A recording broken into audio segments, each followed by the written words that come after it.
అందరికీ నమస్కారం. అందరూ బాగున్నారా? నేను చాలా బాగున్నాను. ఈరోజైతే చిన్న చిన్న మోడిఫికేషన్స్ అయితే చేశాను. అది ఎలా ఉన్నది? ఏంటి? ఈ మోడిఫికేషన్స్ ఓకేనా? ఇంకా చేంజెస్ ఏమన్నా చేయాలా అని ఏదైనా సజెషన్స్ చెప్పాలనుకుంటే మాత్రం చెప్పండి. ఇదనమాట నేను చేసిన చేంజెస్. ఫ్రిడ్జ్ దగ్గర అంతకుముందు మిర్రర్ ఉండేది. అదైతే తీసేసి ఇంకా చిన్న మనీ ప్లాంట్ అయితే ఇది బయట ఉండేదన్నమాట. మీకు కనిపిస్తుందో లేదో. ఇది కొంచెము విండోలోంచి ఇప్పుడు బాగా కనిపిస్తుంది. అక్కడ పెట్టానన్నమాట మనీ ప్లాంట్. మిగతా చెట్లు పర్లేదు బాగానే ఉన్నాయి, కానీ ఈ మనీ ప్లాంట్ మాత్రం ఇంకా ఇలా అయిపోతుందన్నమాట.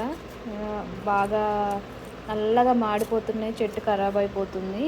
ఇంకా ఎన్నో ఇయర్స్ నుంచి పెంచుకుంటున్నా కదా, ఇలా ఎండకి మాడిపోవడము బాధ అనిపించి ఇంట్లో ఎక్కడైనా పెడదాము అని ఇల్లంతా వెతికాను. అక్కడ ఇక్కడ సెట్ చేసి చూశాను, కానీ నాకు ఎక్కడ నచ్చలేదన్నమాట. ఇక్కడైతే ట్రై చేశాను ఎలా ఉంటుంది లుక్ అని చెప్పేసి.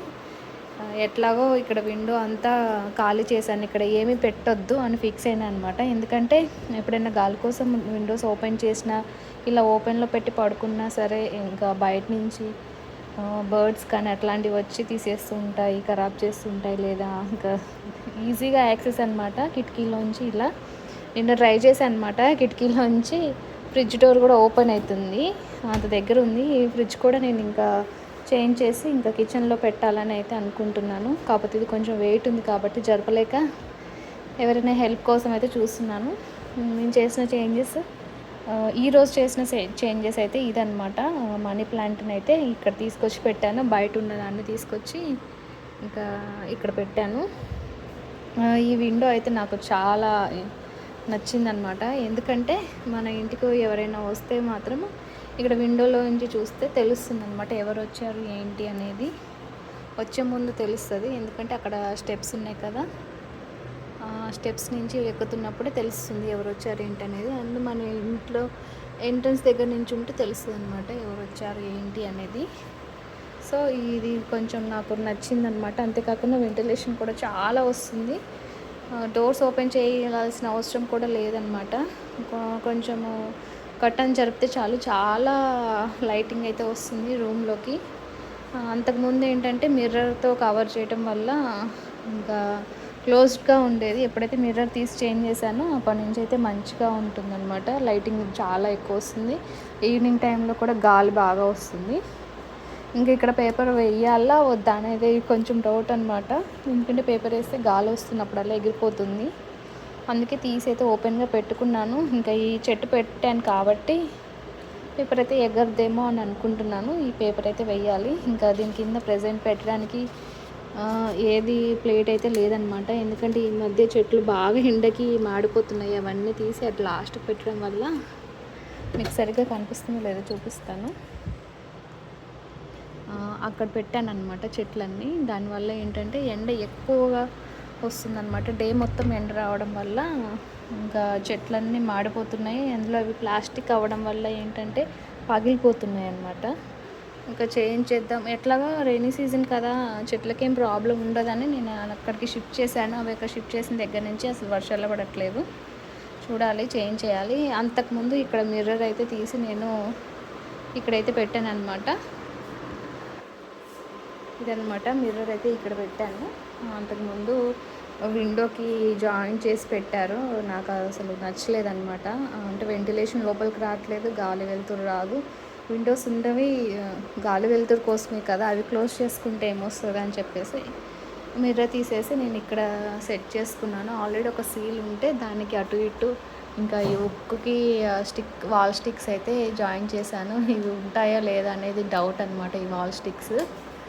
ఇంకా పైన నీట్గా కనపడడం కోసం అయితే ఇక దేవుడి ఫోటో పెట్టి మేనేజ్ చేశాను. అంతేకాకుండా కొంచెం వెంకటేశ్వర స్వామి అంటే ఇంట్లోకి ఎంటర్ అవ్వగానే దేవుడు కనిపిస్తాడు కదా అనేసి అలా పెట్టాను అనమాట. ఇలా సర్దుకున్నాను. అంటే ఇక హాల్ని అయితే ఇంకా ఏమీ పెద్దగా మోడిఫికేషన్స్ ఏం చేయలేదు. అంటే షెల్ఫ్లు ఏమీ చేంజ్ చేయలేదు. యాజ్ ఇట్ ఈస్ ఫస్ట్ సర్దినప్పుడు ఎలా ఉందో అలానే ఉంచేసాను. ఓన్లీ మిర్రర్ ఒకటి ఇక్కడి నుంచి ఇక్కడికైతే చేంజ్ చేసుకున్నాను. ఇంకా కిచెన్లో అయితే చాలా పనులున్నాయి. అవన్నీ కంప్లీట్ అయినాకైతే నేను వీడియో అయితే తీస్తాననమాట. ఇంకా బెడ్రూమ్‌కొచ్చేస్తే బెడ్రూమ్‌లో కూడా చేంజెస్ చేశాను. నిన్నంతా కూర్చొని ఏం చేశానంటే ఇక అంతకుముందు బట్టలన్నీ ఇగో ఈ బ్యాగ్ కనిపిస్తుంది కదా! ఆ బ్యాగ్‌లో అయితే పెట్టుకున్నాను. కానీ అంటే డస్ట్ వస్తది కదా అని చెప్పేసి అన్ని బట్టలన్నీ బ్యాగ్‌లో ప్యాక్ చేసుకున్నాను. కాకపోతే ఏంటంటే నాకేదైనా డ్రెస్ కావాలన్నా అది దానికోసం బ్యాగ్ అంతా తీసి సర్దాల్సొస్తుంది. మిగతా బట్టలు కూడా నలిగిపోతున్నట్టు ఫీలింగ్. మళ్ళీ అందులో ఏమేమి డ్రెస్సులు ఎక్కడ ఏ బ్యాగ్‌లో పెట్టామనేది అంత ఐడియా ఉండట్లేదు. మొత్తం తీసి చూడాల్సొస్తుంది. ఇంకా నాకు మార్నింగే మా బాబుని స్కూల్‌కి పంపించడానికి నేనింకా రెడీ అవ్వాలి కదా! ఆ టైంలో హడావిడిలో డ్రెస్సులు వెతుక్కోవడం కష్టంగానే అనిపిస్తుందని ఇంకా అన్నీ తీసి ఓపెన్‌గా పెట్టాను. ఇలా ఉండడం వల్ల ఏంటంటే మనకి ఏ డ్రెస్ ఎక్కడ ఉంది అనేది మొత్తం కనిపిస్తది క్లియర్‌గా. ఏ డ్రెస్ ఏసుకోవాలనేది కూడా ఎక్కువసేపు ఆలోచించాల్సిన అవసరం ఉండదని చెప్పేసి ఇలాగైతే సర్దేసుకున్నాను. ఇంకా మా హస్బెండ్ ర్యాక్ అయితే ఎన్ని సార్లు సర్దినా ఆయన అన్నీ లాగేస్తూనే ఉంటాడు. ఇంకా నాకు ఉన్న మెయిన్ ప్రాబ్లమ్ ఏంటంటే ఈ పెద్ద ఇంత షెల్ఫ్ వేస్ట్ అయితుందని ఇంకా దీన్ని ఎట్లాగట్లా కవర్ చేయాలి. ఇంకా మా హస్బెండ్ బట్టలైతే చెప్పాను కదా! మొత్తము లాగేస్తాడని అదనమాట సంగతి. నావి, మా బాబువి నేనే సర్దుకుంటాను, నేనే తీస్తాను కాబట్టి ఎప్పుడు తీసేటప్పుడు నీట్‌గానే తీస్తాం వల్ల ఎలా ఉన్నాయి అలానే ఉంటాయన్నమాట. మా ఆయనేమో లాగేస్తాడు కాబట్టి అలా అయిపోయినాయి వాటి పరిస్థితి. 2 రోజులకోసారి ఆయన బట్టలన్నీ సర్దుతూనే ఉంటాను. ఇంకా ఇంకొక ప్రాబ్లమ్ ఏంటంటే వీటికి కర్టన్స్ అంటే రోప్ లాంటివి ఏమి ఇంకా లేవన్నమాట. హోల్స్ అయితే పెట్టించాం కానీ ఆ హోల్స్ పెద్దగా పడిపోయాయి. దాంట్లో సరిపోయే సీలలు అయితే లేవు. ఇక సూట్ కేసుల కింద అయితే పెట్టి కర్టన్ అయితే అట్లా అరేంజ్ చేసుకున్నాను. కానీ ఇంకా చాలా పనులున్నాయి, చిన్న చిన్న పనులు. అంతకు ముందున్న వాళ్ళు ఎట్లా ఉంచుకున్నారో ఏమో అనిపిస్తది. ఇంకా సైడ్ పైన అయితే ఇలా సర్దుకున్నాం అనమాట. సూట్ కేసులలో కొంచెం యూజ్ చేయనివి వుడ్డీస్ అలాంటివి ఇప్పుడు యూజ్ చేయం కదా! అవన్నీ అందులో పెట్టేసి బ్యాగ్ చేసి పైకెక్కిచ్చేసాను. వింటర్ వస్తే అన్నీ కిందకి దిగుతాయి అనమాట. ఇంకా ఈ మూలనైతే ఇక బెడ్షీట్స్ అలాంటివన్నీ పెట్టేసుకున్నాను అనమాట.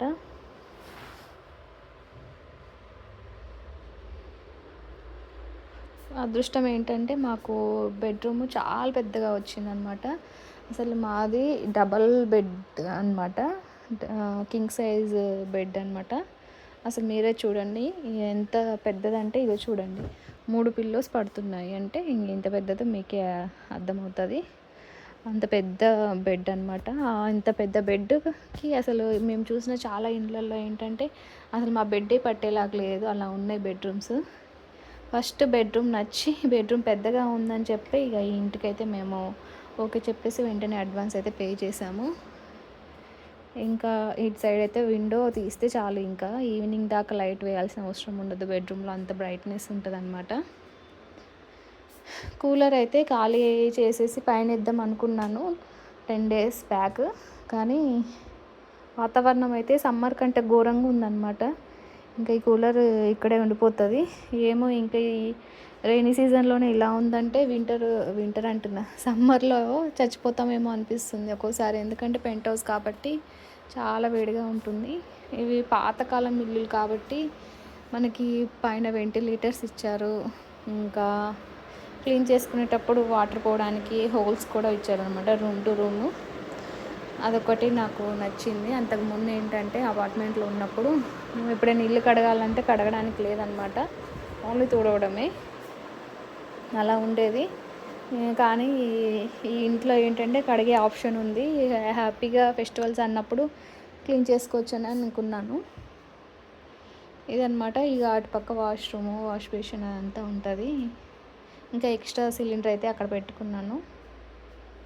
మీకు ఎవరికైనా నా ఫుల్ హోమ్ టూర్ చూడాలి అని అనుకుంటే కింద కామెంట్ చేయండి.